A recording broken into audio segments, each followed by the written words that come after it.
हिंदू पंथन के अनुसार पुराण, रामायण और महाभारत में 7 दीर्घायु व्यक्तियों का वर्णन किया गया है जिन्हें चिरंजीवी कहा जाता है। माना जाता है कि ये 8 अमर व्यक्ति विभिन्न कारणों से आज भी पृथ्वी पर जीवित हैं। चिरंजीवी वे होते हैं जो मनुष्य के रूप में जन्म लेते हैं लेकिन अत्यंत दीर्घायु का वरदान या श्राप प्राप्त करते हैं। आइए जानते हैं इन 7 महान व्यक्तियों के बारे में जो आज भी पृथ्वी पर जीवित माने जाते हैं। नंबर 1, विभीषण। विभीषण रावण के भाई थे। उन्होंने भगवान राम की रावण के साथ युद्ध में मदद की थी। राम ने रावण को मारने के बाद उन्हें लंका का राजा बनाया। विभीषण को धर्म और सदाचार को बनाए रखने और लोगों को धर्म के मार्ग पर चलने के लिए चिरंजीवी बनाया गया था। नंबर 2, परशुराम। परशुराम भगवान विष्णु के 6ठे अवतार हैं और उन्हें सभी अस्त्र शस्त्रों और दिव्य हथियारों के गुरु के रूप में जाना जाता है। कल की पुराण में लिखा है कि वे कलयुग के अंत में पुनः प्रकट होंगे। परशुराम कल की अवतार का मार्गदर्शन करेंगे और उन्हें मानवता को बचाने के लिए आवश्यक दिव्य हथियार प्रदान करेंगे। नंबर 3,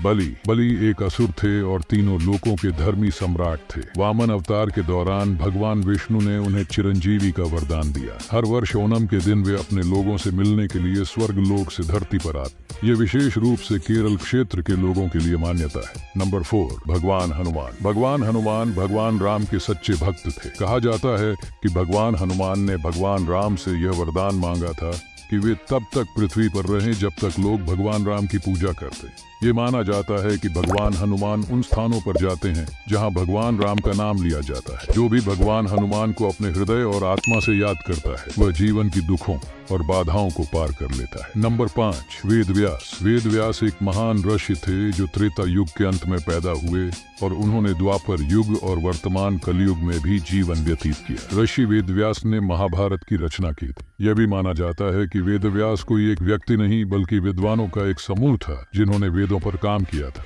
व्यास का अर्थ वेदों का विभाजन करने वाला होता है। नंबर 6, कृपाचार्य। कृपाचार्य कौरवों के कुल गुरु थे जो महाभारत युद्ध से पहले द्रोणाचार्य थे। उन्होंने महाभारत युद्ध में कौरवों के खिलाफ लड़ाई लड़ी और युद्ध के बाद जीवित बचे कुछ लोगों में से एक थे।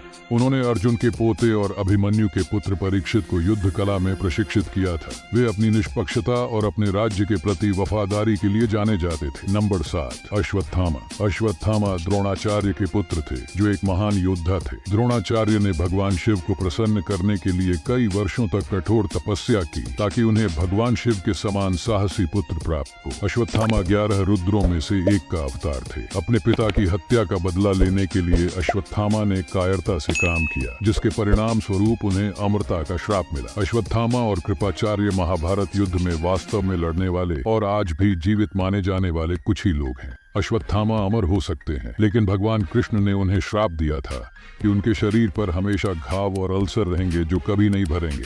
अगर आपको यह वीडियो पसंद आया हो तो कृपया लाइक करें, कमेंट करें और यदि आपने अभी तक सब्सक्राइब नहीं किया है तो सब्सक्राइब करें।